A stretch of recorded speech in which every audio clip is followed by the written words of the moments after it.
Алсын хараа. Тэгвэл бид эндэн өөрчлөлт байгуулалтыг хөгжүүлэлт ёсоор эхэлнэ гэдэг бол энэ дэлхийн нийтийн энэ чанарыг одоо дэмжиж байгаа бидний одоо интернационал үүрэг гэж ойлгож байгаа юм аа. Ер нь өнөөдөр эрсдэл холбоо янз бүрийн юм байна. Хоршоо тэгээд тэгвэл ягаад энэ өөрчлөлт байгуулалтыг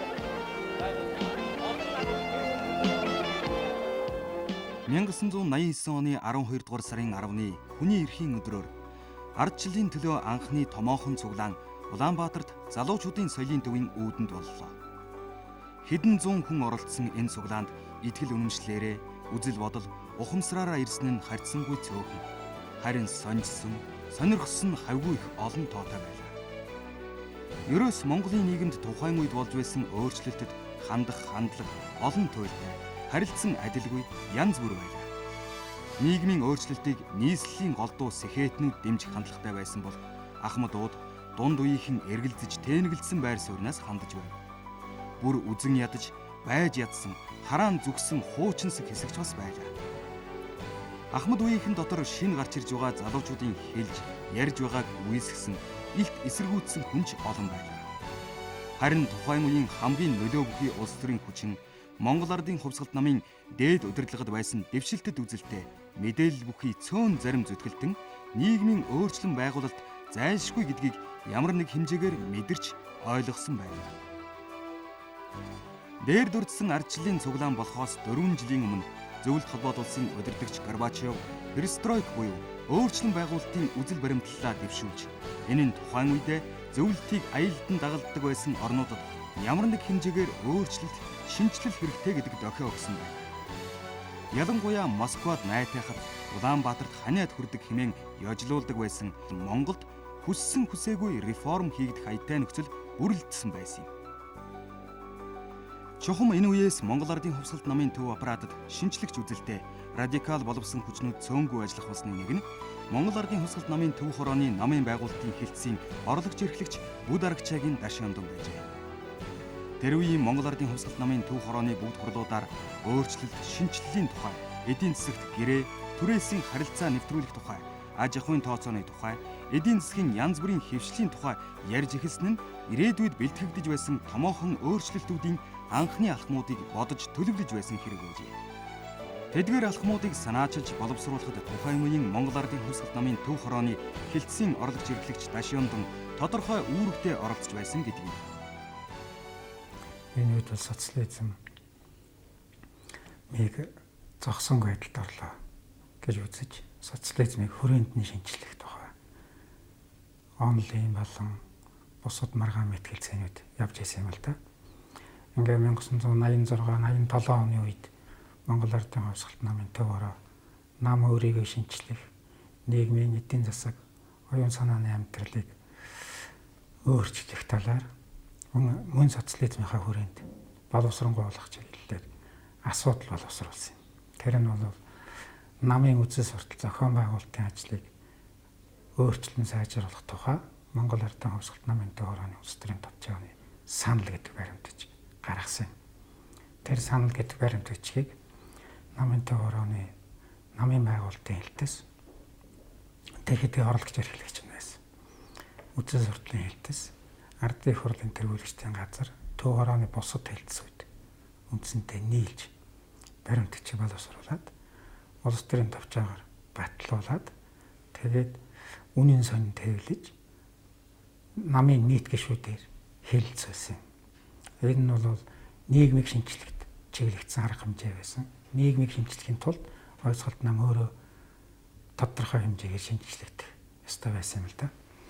Тэгээд энэ шинжилгээний дагуу авах арга хэмжээ удаашрсан учраас нийгэмд одоогоор ярил тийм иргэний хөдөлгөөнүүдийн жижиг сажиг бүлгүүд үүсэж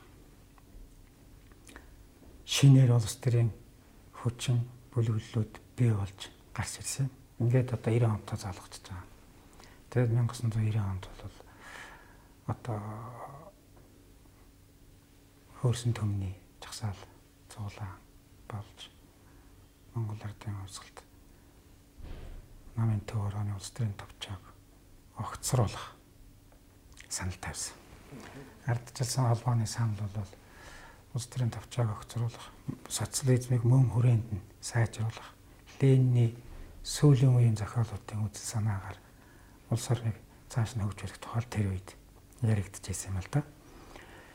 Ингээд 1990 онд улс төрийн товчоо улс төрийн шинэ хүч хөдөлгөөний шахалтаар огцорсон юм аа. Энэ Монгол Ардын хувьсгалт намын шинжлэгдэх гаднаасаа нэлээд одоо хүчтэй шахалтын дор хийсэн ийм арга хэмжээ байлаа. Энээс цааш шинжилгээ явуулсан бол гадны шахалтгүйгээр нам өөрийн санаачлага, өөрийн үзэл бодол, өөрийн зорилгын үүднээс хийгдсэн юм аа. 1990 оны эхний саруудад ардчлалын төлөө жагсаал цуглааны давтамж олширч, цуглаанаас цуглаанд оролцогчдын тоо нэмэгдэж, зохион байгуулалт нь ч илүү боловсронгуй болж эхэллээ. Гэсэн хэдий ч болж байгаа өөрчлөлтийг муухраар эсэргүүцэх хүчин мундахгүйгээр. Чухам энэ үед 1960 оны үндсэн хуулийн заалтын дагуу нийгмийг удирдан чиглүүлэх үүрэг хүлээсэн Монгол Ардын хувьсгалт нам өөрчлөлтөд хэрхэн хандхаас үйл явдлын цаашдын өрнөл шууд хамаарх нь тодорхой байлаа. Хүсвэл энэ намын томилтоор тухайн үеийн төр засагт ажиллаж байсан өндөр албан тушаалтнууд хүч хэрэглэх шийдвэр гаргасан ч хууль тогтоомжид харшилхааргүй дэглэм журам үйлчилж байлаа. 1990 оны 3 дугаар сарын ихэр болсон эрх баригчдын нэгэн хаалттай хуралдаанаар яг энэ асуудлыг хэрэлцэхэд нэр нөлөө бүхий хоёр эрхэм жагсаал цуглааныг шууд хүч хэрэглэн дарья хэмээн санал гаргаж байсан нь архивын баримтад түүх болон үлджээ. Азар Монгол Ардын хувьсгалт намын удирдлагад өөрчлөлт шинжилгээг талархан дэмжигчид бас чиг байсан нь үйл явдлын жолоог Монголын хувьд эергээр эргүүлэхэд шийдвэрлэх үүрэг гүйцэтгсэн билээ. 1990 оны 3 дугаар сарын 10-нд Монгол Ардын хувьсгалт намын төв хорооны ерөнхий нарийн бичгийн дарга Жамбын Батмунх Сүхбаатарын талбайд өлсгөлн зарлаад байсан тэмцэгчдийн шаардлагыг хэн авч улс төрийн төвчөөх бүрэн бүрэлдэхүүнээр нь огцруулах шийдвэр гаргав. 70 жил төр барьсан хүчрхэг намын дээд удирдлагыг огцруулах шийдвэр гаргахад амар хялбар байгаагүй нь ойлгомжтой. Өнөөгийн өндөрлөгөөс хувьсгалт намын зарим зүтгэлтэн тэр үед Батмунх дарга хитрхи буулт хийсэн гэж өөнтгөлх нь тааралд. Гэхдээ түүхэн шийдвэр тухайн үедээ зөв байсан бол үүргээ гүйцэтгсэн хэрэг. Улс төрийн товчоо огцорсноор Монгол Ардын хувьсгалт намын дээд удирдлагад цоо шин орон зай гарч ирлээ. Энэ намын жолоонд хэн суухаас тэр нь шинжлэгч үзэлтэй байх эсгээс улс орны хувь заяа цаашид хэрхэн ихээхэн хамаарах байлаа. Тэгэхээр намын төв орооны ерөнхий нарийн бичгийн дарга Богд найрамд Монгол Ард улсын ардын хурлын тэргүүлэгчдийн дараагаар ажиллаж байсан Батмунхгой өөрийнхөө орны хүнийг намын төв орооны ерөнхий нарийн бичгийн даргыг сонгох ажлыг өөрөө гартаа аваагүй. Тэр үед би намын төв орооны намын байгуулалтын хэлтсийн эрхлэгч байсан. Аймаг хотын бүх намын хорооны даргыг Батмунхгой дууд цуглуулад намын төв орооны ерөнхий нарийн бичгийн даргыг сонгох асуудлыг өөрөөр хэлбэл хэн гэдэг хүнийг энэ албан тушаалтаар тавих вэ гэдгийг та нар энэ Ташимдангийн удирдлагаар хаа нэгэн газар очиж сууцгаалж ярьж байгаа. Тэгээд ярьж саналаа хэл. Гэт ингээд явцсан. Хэд хэдэн аймгийн намын хорооны 1-р дарганы нэрийг дийч хэлсэн манай нөхдөөч дундаасаа гаргаж ирсэн. Бид нар бол тэн дээр зохих юунда хүрээгүй. Тэгээд эцсийн дүндээ бол асуудлыг намсраа дарахтаа би хөвчлэн зөөлөлдөж одоо яах вэ? Энд ч одоо ингээ удирдлаггүй болох юм. Ингэж ярилцсны дараагаар гомбжийн очрот Прагад 50 социализмын асуудал сэтгүүлд Монголын төлөөлөгчөөр сууж ирсэн. Өмнө нь төөрөөний хэлтсэн хорлогч эрхлэж байж байгаа явсан шүү дээ. Тэгээ бид нарын зүгээс бол тийм санал гарсан. Ялангуяа одоо Чингил Даргат хоёрын зүгээс. Нэгдүгээрт бол одоо энэ өөрчлөлт байгуулалт шинжилж бол Европт их идэвхтэй явж байна. Тэнд коммунист намуудын хэвлэл төвлөрсөн байгаа Прагад. Тэгэхээр энэ өөрчлөлтний чамчээр яаж явах ёстой юм? Юунаас болж байгаа юм? Үр дүн ямар байх юм гэдгийг энэ сэтгүүлийнхэн бол сайн шинжилж явах ёстой. Тийм учраас юуны төлөө бид тэнд хүнээ тавилаа. Тэр хүнээ эгүүлэн авчирч намын төвөрөөний ерөнхий нарийн бичгийн дараагаар сонгоё гэдэг ийм санал гаргацгаагаад тэгээд бүгд турал болох үед очир отгоод дуудаж очир отгоо тавь эхэлж уулзаж тэгээд манай нэгдүгээр дарга нар бүгд зөвшөөрөөд тэгээд очир отгоог төвөрөөний ерөнхий нарийн бичгийн дараагаар сонгосон юм. Тэгээд очир отгоо намын тодорхой хугацааны дараа онцгой хурал хийж намын дүрмд үзэл баримтлалд өөрчлөлт оруулсан шүү дээ. Өөрөөр хэлбэл намын шинжилгээ маягаар л үргэлжлээд яваад байгаа хэрэг. Яваад байсан хэрэг. Тэнд оруулсан одоо хоол нь бол намын үзэл баримталд орсон гол өөрчлөлт бол Монгол Ардын хувьсгалт нам марксизм ленинизмыг тууштай дааж мөрднө гэдгийг өөрчилж социалист үзэл санааг дааж мөрднө гэж оруулсан юм. Энэ бол одоо намын үзэл бодол хөтөлбөрт орж байгаа гол үндсэн өөрчлөлт байсан. Удамжинд жагсч цуглах нэг хэрэг. Нөгөө талд хуучин зохион байгуулалт бүтэц бүхий хөшүүн зардсан гэж хэлж болохоор Монгол Ардын хувьсгалт намын машин инерцээр нийгмийг удирдсан хിവэрээ. Нийгмийн шинжилгээг амжилттай хийхийн тулд энэ намыг үзэл баримтлалын хурдж, бүтэц зохион байгуулалтын хурдж, өөрчлөн шинжлэх амаргүй зорилт тулгарсан. Хөдөлгөөн нийгмийн захиалга гэж хэлж болох үс томоохон үйл явдал боллоо. Энэ нь Монгол Ардын хувьсгалт намын энэ шинэ үеийн түүхэнд тэмдэглэгдэн үлдэх тус намын онц их хурал байна. Намын онц их хурал бол намын 2 дахь шинжилтийг хийсэн байгаа юм бас. Тэр шинжилт нь бол намын бүтэц зохион байгуулалтыг өөрчилсөн. Хуучин бол Монгол Ардын хувьсгалт нам нутаг дэвсгэр үйлдвэрлэлийн шинж чанараар ажиллана, зохион байгуулагдаж ажиллана гэж байсны. Үйлдвэрлэлийн шинж чанар гэдгийг хаассан. Энэ одоо намын амьдралд орсон том өөрчлөлт юм л да. Энэ өөрчлөлтийг хийх үед нь би хотын намын хорооны дарга байж таарсан юм. Энэ бол хэцүү өөрчлөлт байсан. Олон хүнийг ажил төрөлгүй болгосон. Үйлдвэр аж ахуй албан байгууллага дээр намын байгууллагууд, намын хувьсгалт намын байгууллага алга болчихдоор гişүүдийн сэтгэл санаанд хүнд захилт болсон л да. Гомбожавын очир утын дараа Монгол Ардын хувьсгалт намын ерөнхий нарийн бичгийн дараагаар сонгогдсон Бүд Аргачаагийн Дашиондон намын байгуулалтын онол практик суртахууны чиглэлээр олон жил ажилласан туршлагатай зүтгэлтэн төдийгүй Монголын дөнгүүр философчдын нэгэнд зүй ёсоор тооцогддог эрдэмтэн хүн байлаа. Дашиондон Монгол Ардын хувьсгалт намын удирдлагад гарч ирснээр тус намд үзэл баримтлалын шинжилэл, сэтгэлгээний өөрчлөлт амжилттай хийгдсэнийг өнөөгийн өндөрлгөөс хүлээн зөвшөөрөх хэрэгтэй болов. Харин эрх баригч хүчин болоод шин залуу ардчлагчдын хооронд үзэл санаа, үйл ажиллагааны зөрчилдөөн хүчтэй байсан 1991-92 оны үед ухаалаг хүлээцтэй энэ улс төрчийн улс төрийн байр суурийг мушгин гуйлах, үзэл баримтлалын шүүмжлэн баалах хандлага гарч байсан нь бодит үнэн юм. Философч Дашиондон энэтхэгийн нагарж унайн төв ёсны үзлийг монголчуудад тулгалаа гэх шүүмжлэл энэ үед хүчтэй сонсогдож байна. Гэхдээ алсын хараатай энэ улс төрч дотроо чухам юу бодож сэтгэж ийм үзлийг Монголын хөрсөнд соёолуулахыг хичээж байсныг бүрэн ойлгож ухаарсан хүн шүүмжлэгчдийн доторч Монголын нийгэмдч хуруу дарам цөөхөн байсан бизээ. Нэлээд хожим намбарын энх хоёрыг намын дарга байх үед Монгол Ардын хувьсгалт нам ардчилсан социалист үзэл баримтлалыг сонгон авна. Энэ шилжилтэд улс төрч Дашиондонгийн төв ёсны үзэл ямар нэг түлхэц үзүүлсэн нь маргаангүй юм. Бид нар намын үзэл бодлыг л дахин шинчлэх тийм шаардлага гарч орж ирсэн. Зохион байгуулалтын зарчим бол өөрчлөлт шинжилчихсэн байсан. Энэ үедээ бол тэр социалист үзэл санаа гэдгээс дахиж одоо эргэж татгалзахгүй бол гадаадд ч дотоодын сөрөг талч Монгол Ардын хувьсгалт нам нөгөө социализмынхаа бодлоос огцсалж өгөхгүй байна гэдэг дүгнэлттэй байсан учраас тийм сэтгэл зүйтэй байсан учраас бид гарцаагүй тэр социалист үзэл бодол гэдэг ойлголтоос татгалзах хэрэгтэй болсон юм.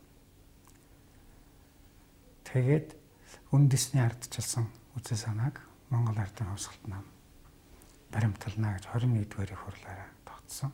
Энэ үед бол бид нар өөрийн хүчийг дайчлах, намын үзэл баримтлал, намын онол сурт тухууны үзэл баримтлал, тэгээд намын програм буюу мөрийн хөтөлбөр, ийм 3 үндсэн баримтлагчтай байлаа.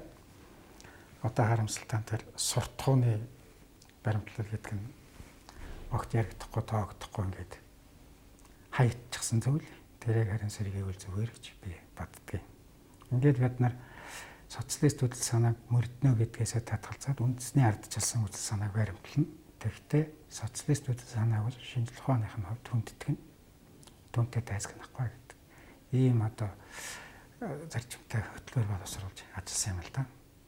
Тэгээд тэр үндэсний ардчилсан үзэл санаа гэдгийн философийн гүн ухааны гол цөм нь төв ёсны үзэл байгаа. Төв ёсны үзэл, дундаж үзэл гэж одоо олон байна шүү дээ. Нагарж унаа төв ёсны онол гэдэг бол философийн маш гүнзгий утгатай олон зууны мянганы тэртээ үүссэн. Ер нь хүн төрөлхтний сэтгэгчдийн түүхэнд том байр эзлэх ийм номнол.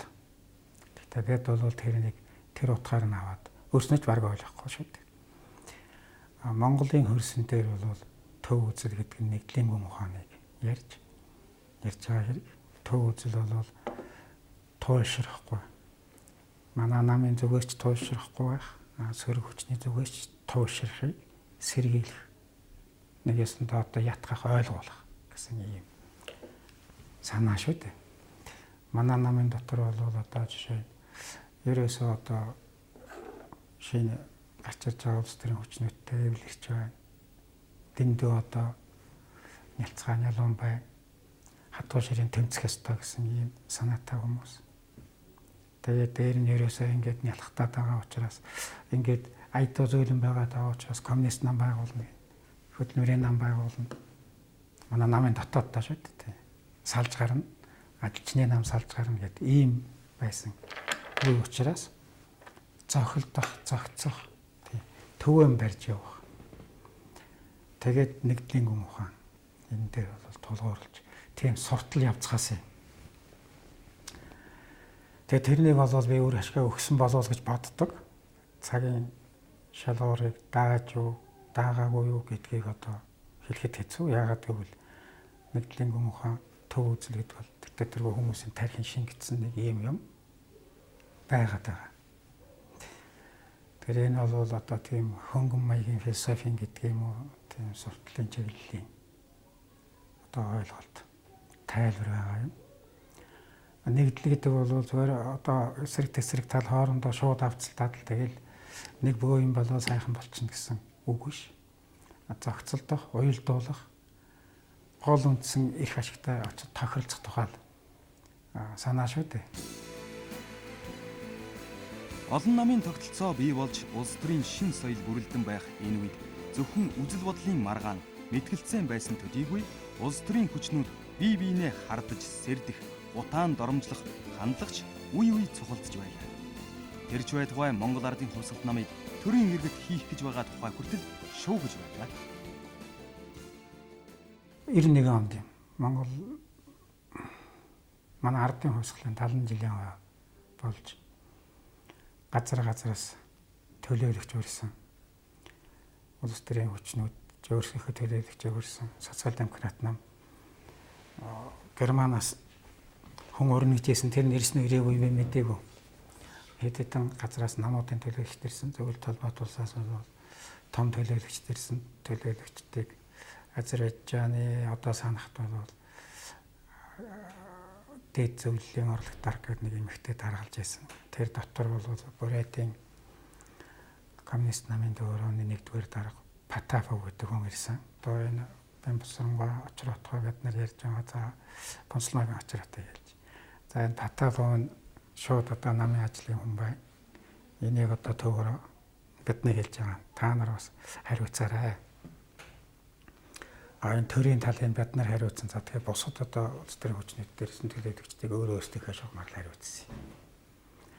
Тэгээ Потаповыг би бас манай хоёр нарийн бичгийн дарга хамт Төв аймаг руу дагуулж явж Төв аймагт амрааж зочилж хүн амьтантай уулзуулж байж байгаад Тэгээд Орос зөвлөлт толгойд улсын элчин сайдын яамн дээр хүлээн авалтанд манай баяр зориулсан хүлээн авалтанд тэр хүн ирэх ёстой байсныг би өөрийнхөө машинаар элчин сайдын яамны хашаа руу оруулж өгсөн.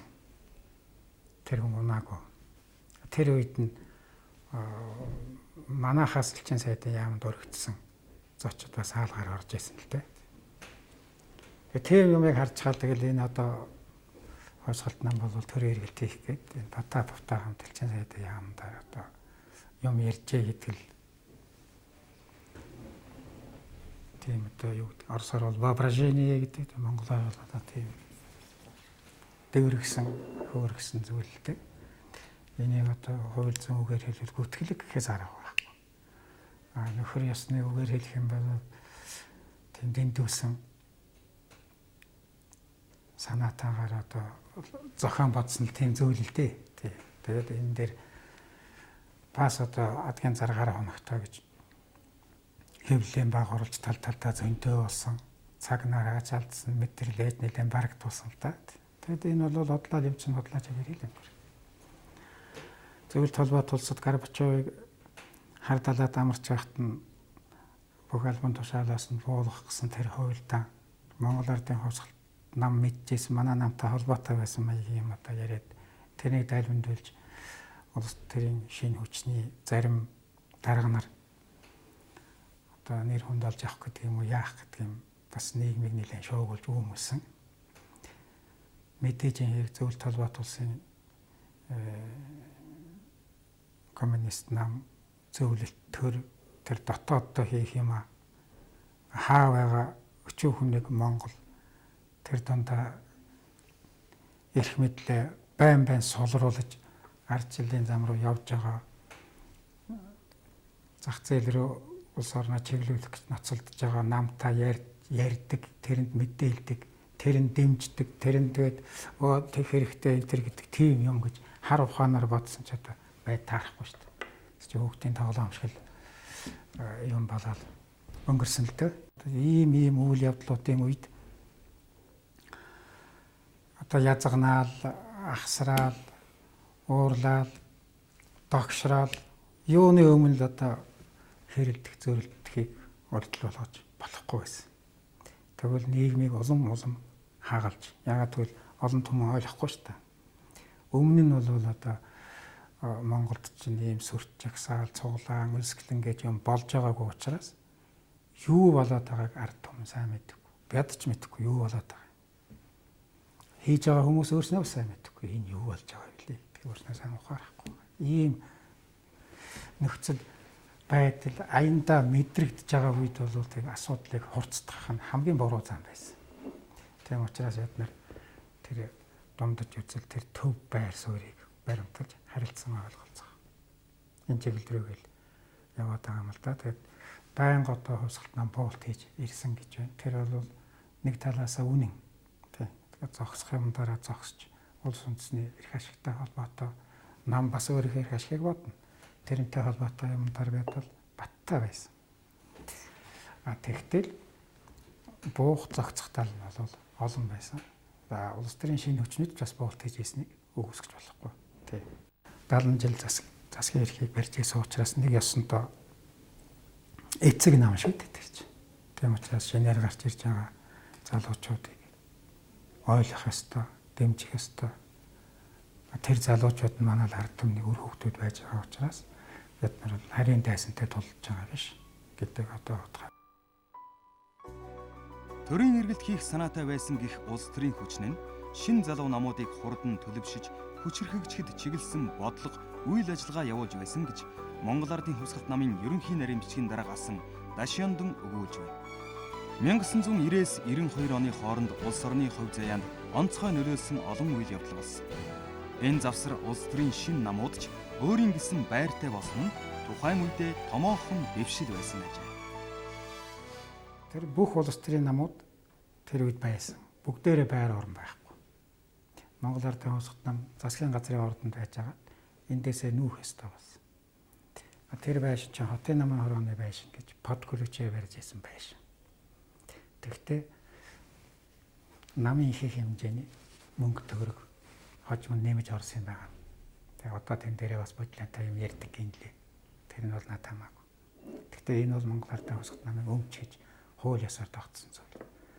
Тэгээ бяд төрлөө шилжиж орох хэрэгтэй. Бусад намууд социал демократ нам, үндэсний ардчилсан нам гэд бүгдээрээ байр байхгүй. Тэгээ хаан сул юм байна гэж ярьцгааж байгаа л одоо ийм байруудыг одоо олж авсан хэрэг. Манай нам ч гэсэн бусад нам байргүй ажиллах газаргүй байхыг сонирхохгүй шүү дээ. Тэгвэл байдлыг улам хурцдсан шүү дээ. Хүнийг гадаа байлгаад тэгээд гэрт сууж иж хүнтэй хэлцээж болохгүй шүү дээ. Цөмөрөө адилхан гэр оронтой байж аж, цөмөрөө ижлэхийн сандалтай сууж иж хэлцээрээ хийж юмаа тохируулна. Энэ талаар л арга хэмжээнүүдийг авчихсан. Монгол Ардын хувьсгалт нам ардчилсан өөрчлөлтийг жадлан эсэргүүцээгүй нь ардчилсан хүчнийхний амжилтын үндэс суурь болж байв. Эрх баригч Монгол Ардын хувьсгалт намд хэдийгээр дотоод эсэргүүцэл үлэмж хүчтэй байсан ч либерал аядуу удирдагчдын ачаар шин залуу ардчлагчдын шаардлагыг олон удаа нааштай хүлээн авч байсан нь 1990 оны ардчилсан үйл явц ялалтад хүрэх дардан замыг зассан билээ. Ардчлагчдын дотор хүч хэрэглэх болж игэл цус урсгах бодол санаатай хүмүүс ч байсан гэдэг. Гэхдээ үйл явц жолоодлогоо хамгийн хүнд үйдэж алдаагүй. Монгол Ардын хувьсгалт намын удирдлагууд хэрэгтэй цагт хэлэлцээрийн ширээнд суух улс төрийн соёлтой байв. 1990 оны 6 дугаар сард Монголд анхны чөлөөт ардчилсан сонгуул боллоо. Энэ сонгуулиар Монгол Ардын хувьсгалт нам 60% санал авч ялалт байгуулсан юм. Өөрөөр хэлбэл хуучин коммунист нам дангаар эрх барих бүрэн бололцоотой байсан гэсэн. Гэвч Монгол Ардын хувьсгалт намын тэр үеийн удирдлага буулт хийж Монголын анхны байнгын ажиллагаатай парламент улсын баг хурлыг 60-40-ийн харьцаагаар улс төрийн намуудын зөвшөлтслөөр байгуулж ардчилсан парламентын анхны үлгэр жишээ загвар бий болгосон байна. Манай социалист үндсэн хуулинд бол Монгол Ардын хувьсгалт нам бол Монголын нийгмийг удирдан чиглүүлэх хүчмээ өнгө заасан байсан. Энэ заалтыг Монгол Ардын хувьсгалт нам өөрийн санаачлагаараа үндсэн хуулиас хассан. Ингээд ирэхлээр нийгмийн дотор юу үүссэн бэ гэхээр нийгэм улс төрийн удирдлагыг болчихлоо. Яагаад гэвэл хувьсгалт нам ганцаараа удирдах гэсэн. Одоо өөрийнхөө нэрхийг хасчихтаар нийгэм улс төрийн удирдлагыг хацарлаа. Энэ нь бол бас хувьсгалт намын зарим гишүүдийн нэг дүүцэл дургүйцлийг хөргөжл байлаа л да. Тэгээ нийгэм улс төрийн удирдлагыг хацрамж гэж юу яах вэ?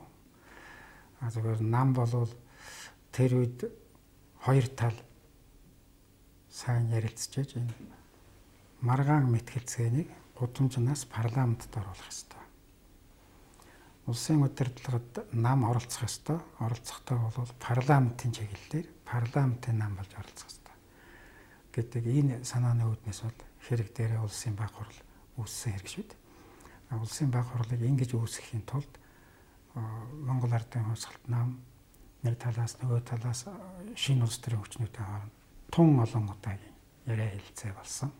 Энд бол манай намаас Чимэд Жанцсан гээд Амбрилын Жанцсан гээд олон хүмүүс их чухал үүрэг гүйцэтгэснээр бас хэлж чанаар байгаа. Тэр яриа хэлцээний дүнд нэг тодорхой том баримтч гарсан. Тэр бол нэг 100 усхан хугацаанд бол бараг одоо хэтэрүүлэх шахав хэлэх юм бол үндсэн хуулийн хэмжээний тийм утга чанартай ач холбогдолтой баримтч байлаа л да. Тэгээд улсын баг хурлыг байгуулахын тулд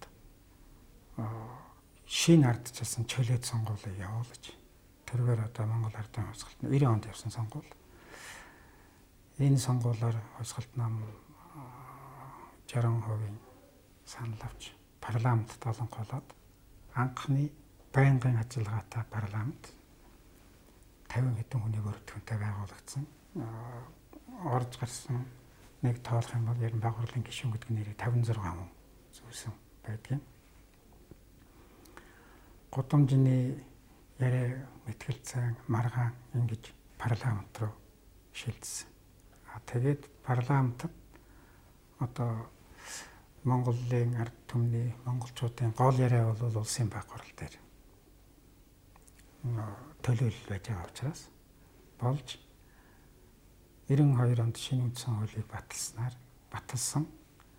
Тэр шинэ үндсэн хуулийг батлах их хурл Монголын зөвшөлтсөл маргаан мэтгэлцээний хамгийн гол том төв байсан. Цаашд бол ийм баг гарахгүй. Цаашд бол 76 хүнтэй парламент л болж явах ёстой. Тэр үед бол ард их хурлын депутат болоогүй хүнийгч баг хуралд сонгосон. Болчихсон хүнийгч сонгосон. Манай нам бол намын төгөөрөний тэргүүлэгчдийн хуралдаар ярьж улсын баг хуралд оруулах хүмүүсийнхаа нэрийг тодруулж гаргаж байсан л да. Улсын баг хурал улс төрийн хүчнүүдийн ухаалаг зөвшөлтсөлийн шууд үр дүн байсан бол Монгол улсын шинэ үндсэн хууль Монголд ардчилсан өөрчлөлт эргэлт буцалтгүй болсны эрх зүйн баталгаа болсон юм. Шинэ үндсэн хуулийг улс орны өнцөг булан бүрээс сонгогдсон ирсэн 430 депутат хамтын оюун ухаанаараа баталсан. Энэхүү их хуулийг хэлэлцэн батлах үйл явцад хамгийн олон суудалтай Монгол ардын хувьсгалт намын олонхын бүлгийг үд аргачаагийн дашиундан ахалж байсан нь үнийхэн хувьд онцгой хувь тавилан, улс төрчийнхэн хувьд хамгийн том сорил шалгуур байсан биз. Үндсэн хуулийг боловсруулах очир утгаа комиссийн гишүүнд нь байсан. 2 очир ут, дээд том Бонсламагийн очир утгаа ерөнхийлөгч учраас дарга нь. Тэгээ манай намыг төлөөлж очир утгаа орж аваад олон хүн байсан та. Тэгээ манай намын гишүүд гэж ярих юм бол олон хүн байсан. Намын даргын хувьд бол очир утгаа байж байгаа. Тэгээ дараа нь би тийшээ орсон. 15 хоног хуралдахаар төлөвлөсөн хурал 76 хоног болсон шүү. Тэгээ нь бол төрөвчийн миний хэлдгээр хамгийн том яриа болсон энэ тэр үед бол би хувьсгалт намын бүлгийн дарга нь байсан. Тэгэхээр энэ үндсэн хуулийг бол одоо хувьсгалт намын зүгээс ч бас нэг эсрэг үзээд байх хэрэггүй. Яг бол энэ бол манай намын үндсэн хууль. Бидний олонхын оролцоотойгоор хийсэн үндсэн хууль. Нөгөө талаас харахаар тэдний улс төрийн шинэ хүчнүүдийн шаардлагагүйгээр ийм үндсэн хууль гараач билүү гүйч билүү гэдэг бас сонир. Тийм учраас тэд нар бол энэ ардчлалын уур амьсгалаар гарч ирсэн ардчилсан үндсэн хууль мөнгөж хэлдэг нь ч бас зөв. Ийм л зөвшөлтслийн үндсэн хууль байгаа юм. Гэхдээ энэ үндсэн хуулийг одоо заалт бүрийг нь амьдралээр 15 жилийн дотор ингээд шавхаад үзээ. За одоо энэ болж байна. Энэ одоо арай болохгүй байна гэж хэлж яриа болоогүй л байгаа тахш байна. Яагаад ч гар хөрөх бол их зовлонтой. Гэхдээ одоо ястаа нэг цаг үеэ жаахан харж юу бүрэлдэх нөө гэдгийг л анхаарах хэрэгтэй байна. Монголд ардчилсан үйл явц өрнөснөөс хойш 17, шинэ үндсэн хууль батлагдсанаас хойш 15 жил өнгөрлөв. Энэ завсар тухайн үед мөрөөдөл төдий байсан олон зүйл бодит байдал болсон байна. Өнөөдөр ардчлал зах зээлийн замд шилжсэн өөрчлөлтийг эсэргүүцдэг хэсэг бүх судалгаагаар их сайндаа хүн амын 1-4%-ийг эзэлдэг боллоо. Хэдийгээр анхны ерөнхийлөгч Очирбатын урайлж байсанчлан Монгол бар улс болоогүй ч иргэдийнч улс орны амьдралд ч мэдэгдэхүйц өөрчлөлт гарсан нь эргэлзээгүй. Харин 1990 онд эхэлсэн тэрхүү зүдэргээч шилжилт дууссан уу үгүй юу гэдэг хэн бүхний сонирхол татах сэдв юм. Энэ талаар улс төрч хүн ухаанч Дашиундангийн санаа бодлыг сонсъё. Улс орны шинжилтийн тухай асуудал бол Монгол ардын хувьсгалт намын шинжилттэй нягт холбоотой юм л да. Түрүүн би хэлж байсан. Нийгмийн шинжилгээний тулд хувьсгалт нам өөрөө шинжлэхтэй ёстой юм аа гэж. Тэгээ ийм хоёр шилжилт гэдэг юм уу шинжилэл зэрэг явж байгаа юм л да. Шилжилтийн үеийн тухайд гэвэл шилжилт гэдэг маань бол нэг төлөв байдлаас нөгөө төлөв байдалд шилжих тэр үйл явц, тэр хоорондын завсрын одоо орсоор ярил процесс юм л да. Тэгэхээр энэ шилжилт бол Монголын нийгэмд бүрэн дууссан гэж хэлэх. Одоо арга байхгүй. Дуусаагүй байна гэж хэлэх бас зовлонтой. Яагаад гэвэл нийгмийг салбар салбараар нь хувааж үзэж энэ асуултанд хариулах гэж оролдох хэрэгтэй юм гэж би боддгийн. За жишээлбэл манай гадаад харилцаа. Монголын гадаад харилцаанд бол Монгол төрийн гадаад бодлого шинжлэгдсэн. Энэ хувьд бол шинжлэлт дууссан, шилжилт дууссан гэж ингэж үзэж байна. Социализмын үед бид зөвхөн зөвлөлт холбоотой улс. Тэгээ социалист зарим оронтой социалист орнуудтай гол харилцаатай байсан. Одоо бол энэ өөрчлөгдөд олон тулгуурт гадаад бодлого Монголын хувьд амжилттай хэрэгжиж байна. Ийм болохоор бол бид нар энд шилжилт дуусаагүй гэж хэлэх арга байхгүй. Гэтэл бусад салбарыг аваад үзье. Жишээлбэл улс төрийн салбар байна. Улс төрийн салбарт бол үндсэн хуулиар гол зүйл хийгдсэн. Үндсэн хуулийн дагуу энэ улс төрийн салбарын бүх үйл ажиллагаа явж байгаа учраас энд бол шилжилт дууссан гэж үндсэндээ хэлж болох юм л да. Яагаад бол хамгийн гол нь парламент ясыг тогтоох, олон намын тогтолцоог бий болгоход шилжилт оршиж байсан. Гэтэл одоо олон нам байна. Цаашаагаа бол энэ шилжилт үргэлжлүүл 2 намтай болно, 3 намтай болно. Тэгвэл шилжилт дуусна гэж ингэж бодох хэрэггүй байх л та. Парламент тэдэн нам орж засгийн эрхээ барих нь бол өөр хэрэг. Бус тохиолдолд намууд байвал байж л энэ. Энэ бол шилжилтийг дууссан эсхийг тодорхойлох үзүүлэлт биш л те. Намын тоон. Гэтэл үүний дээр бол нийгмийн оюун санааны амьдрал гэж байна. За нийгмийн оюун санааны амьдралыг наад зах нь одоо 2 3 байгаад үзье л те. Жишээлбэл боловсрал, соёл, шинжлэх ухааны талууд гэдэг. Тэгэхээр энэ дээр одоо боловсролын тогтолцоог яаж өөрчлөх вэ? Ямар төлөв байдалд оруулах вэ гэдэг дээр шилжилт дуусаагүй байгаа шүү дээ. Дунд сургуулийг 12 жилийн хугацаатай болгохоор шилжилт явж байна. 12 жилдээ хязээ орох нь мэдэгдэхгүй байна. 8 оноос лав наашгүй гэх мэт. Тэгэхээр энд бол жишээ шилжилт дуусаагүй. Ер нь одоо юу судлахын энэ сургуульд нэг тогтцсон юмдаа бол хараахмаас орж амжаагүй байгаа. Энийг бол шилжилт дуусчлаа гэж хэлж байна. Соёлын салбарт гэхэд жишээ нь урлагийг аваад үзэхэд бол энд санхүүжилтийн тухай ярих байх. Түүнээс биш Монголд бол үндэсний урлагийг гадаадын урлагаар солино гэдэг юм уу? Үндэсний урлагийг гадаадын гадаадын урлагаар солино гэх тийм шилжилт явна гэж байхгүй шүү дээ. Нэг юм нөгөө юмар шилжилт. Яаж санхүүжүүлэх вэ? Яаж дээд түвшинд соёл урлагаа дотоодынх ч гадаадынх ч сонгодог ч өөдөн татах гэдэг асуудал байна. Тэгэхээр энэ дээр бол бас одоо тохиролцоон түрээд шилжилт дуусаад урлагийнхны аж амьдрал нь сайжраад урлагийг жинхэнэ ёсоор нь сонирхол нийтийн дунд бий болж хараахан чадаагүй ба шүү дээ. За эцэст нь бол хамгийн гол нь эдийн засгийн амьдрал байна. Энэ шилжилт чи ямар учиртай юм бэ? Шилжилтийн гол зорилго бол төвлөрсөн төлөвлөгөөт эдийн засгийг өөрчилж, төвлөрлийг сааруулж, өмчийн олон хэлбэрийг тогтоох, олон хэвшлийг тогтоох. Тэгээд зах зээлийн эдийн засаг руу шилжих. Энэ үндсэн дээр ард түмний аж амьдралыг нийтэд нь дээшлүүлж сайжруулах тал орших ёстой. Ард түмний ахуй амьдрал нийтэд нь 2 сая гаруй хүн бүгдээрээ гэх нь биш юм а гэхэд ядад дийлэнх олонхын ахуй амьдрал нэлээд дээд түвшинд хүрсэн байх ёстой. Одоо зэрэгцүүлээд санаа гэж хэлэх юм бол социализмын үед ямар байдалтай байсан хүмүүсийн ахуй амьдрал тэр нь бол жигд дээшилсэн байх ёстой. Жигд дээшилсэн. Тийм хэмжээ шалгуурд хүрсэн байвал эдийн засгийн салбарт ахуй амьдралын салбарт шилжилт дууссан гэж хэлж болох юм байна. Өөрөөр хэлбэл хүмүүс цөмөрөө баян чинээр сайхан амьдарч байна. Зарим хүн хэлдэг тийм нийгэм гэж байдгүй гэж. Тийм нийгэм байна. Тийм нийгэм байна. Хэдэн миллиард хүнтэй газар бол өөр хэрэг. 2 сая хүнтэй газар бол бүх хүний ахуй амьдрал дээгүүр сайхан байх бүрэн болцоо. Одоо ер нь тэрлүүч зорж шилжилттэй гэсэн. Гэтэл одоо бол энэ салбарт шилжилт бол миний бодоход цөөхөн хүний хувьд дууссан байна. Нэлээд юмжиж хөрөнгөцсөн одоо цаашаа юм бодохгүй. Хүн амын дийлэнх олонхын хувьд бол энэ шилжилт дуусаагүй. Яагаад ч вэ? Шилжилтийн тухайд миний ийм бодол байдгийг. Энийг бол хүчээр шилжилт дууслаа гэж зарлаж болохгүй. Яагаад гэвэл процесс явж байгаа учраас тэр хүчинт арга байхгүй.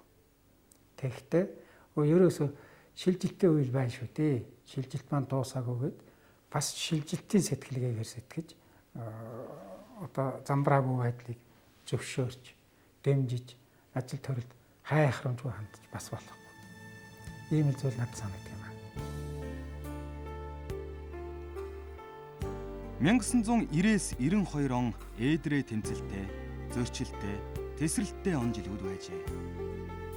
Нийгмийн нэг төлөв байдлаас нөгөөд шилжих гэж бүх зүйл оронгороо эргэж байсан тэр жилүүдэд Монголын нийгмийн нөлөө бүхий хүчин Монгол ардын хувьсгалт намын жолоонд Чухамхүү, Батмөнх, Гомбожавын очирвот, Дашяндан нарын алсын хараатай, буян хатан улс төрийн зүтгэлтнүүд тохиосон учраас тэдгээр зүтгэлтнүүд их тесрэлтийн дараа ухаан зарж хүлээж төвчээртэй байж чадсан учраас Монголын нийгэм цоо шин төлөв байдалд амжилттай шилжсэн аж ахуй. Энэхүү үннийг хүлээн зөвшөөрөх нь зүйд нийцнэ гэж бодож байна. Ардчилсан дэвшилт өөрчлөлтийн ачаар улс орны нүүр царай өөр боллоо. Тэр их тесрэлтийн үед гудамжинд жагсч өлсөж байсан ардчлагч дийнч хүлээцтэй хандаж улс төрийн үйл явцыг зөв голдрол руу чиглүүлж байсан улс төрийн зүтгэлтнүүдийн ч хувийн амьдралд ялгаагүй шилжилт бас хийгджээ. Доктор профессор Дашяндан одоо Шинжлэх ухааны академийн философи, социолог, эрхийн хүрээлэнгийн эрдэм шинжилгээний ажилтнаар ажиллаж Платон, Аристотель зэрэг эртний сэтгэгчдийн гүн ухааны бүтээлүүдийг монгол хэлний хөрвүүлэхээр оюун ухаанаа дайчлан байна. Саяхан ууган улс төрийн хүчин Монгол ардын хувьсгалт намын 86 жилийн ой тохиолов. Намынхаа төрсөн өдрөөр намынхаа одоогийн даргын гарын үсгтээ урсгалыг эрдэмтний жижиг хэн өрөөндөө ардан авч байна лээ. Тэрвэр Болгарт элчин сайдаар сууж байхдаа Аристотелийн улс төр хэмээх гүн ухааны бүтээлийг орос хэлнээс монгол руу хөрвүүлэхийн тулд бүтэн жил хагас зарцуулсан. Орос орчуулгаасаа тэргүр ойлгохдохгүй байсан хэсгүүдийг зөв оноож их хэл рүүгээ орчуулахын тулд эртний грек хэлийг бас л жил хагас судалсан гэнэ. Монголын ардчил бол зөвхөн цөөн хэдэн ардчлагчдын гавьяа биш билээ. Том утгаараа бол энэхүү түүхэн үйл явц Монголын нийт ард түмний хамтын бүтээл. Энэхүү гайхамшигт өөрчлөлтөд Монгол ардын хувьсгалт намын бодит хувь нэмэр түүний нэгэн үеийн удирдагч Бүд Арчаагийн Дашяндангийн хэлж олцоо